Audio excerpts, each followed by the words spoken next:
श्रेयस तळपदे मराठीतला पहिला super hero पडद्यावर घेऊन येणार आहे। निखिल महाजन दिग्दर्शित बाजी या चित्रपटात आपल्याला श्रेयस तळपदे एका सुपर हिरोच्या भूमिकेत दिसणार आहे आणि त्याची नायिका असणार आहे अमृता खानविलकर। वेल, आम्ही तुम्हाला सांगितलं तसा काही हा सुपर हिरो नाहीये। हा सुपर हिरो असणार आहे एकदम देसी आणि त्यातही मराठी, त्यामुळे त्याची खासियत थोडी वेगळी असणार आहे। एक तो ये इस मिट्टी का है जो हम लोग हर बार कहते हैं कि मराठी मातीतला मराठमोळा super hero. End the best thing is कि वो जो उसकी क्वालिटीज है वो सिर्फ उसमें नहीं है, बल्कि he wants to say that it's with all of us. हर बंदे में एक बाजी छुपा हुआ है।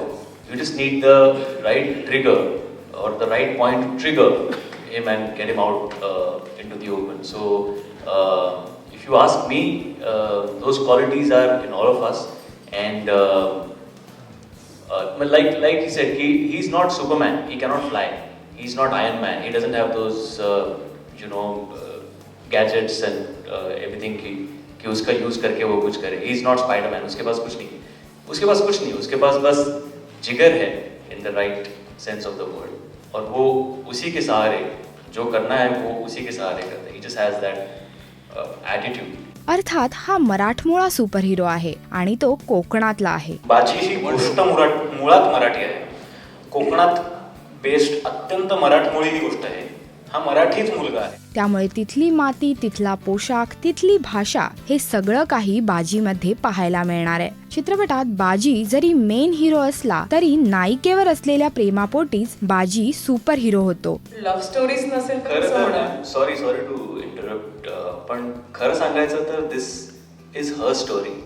The film, when you see the film, you will know that it is, first of all, it is a love story and it is her story. The film goes from her point of view की त्या मुलीच्या आयुष्यात काहीतरी घडतं आणि पुढे तिचं आयुष्य कसं जातं आणि ती कसं एका ड्रीम मॅनच्या शोधात आहे आणि मग बाजी कसा तिच्या आयुष्यात एंटर करतो। खरं तर मी सेकंडरी कॅरेक्टर करतोय, पण जस्ट बिकॉज मी 4 हिंदी सिनेमे जास्त केले म्हणून माझं नाव दिलं।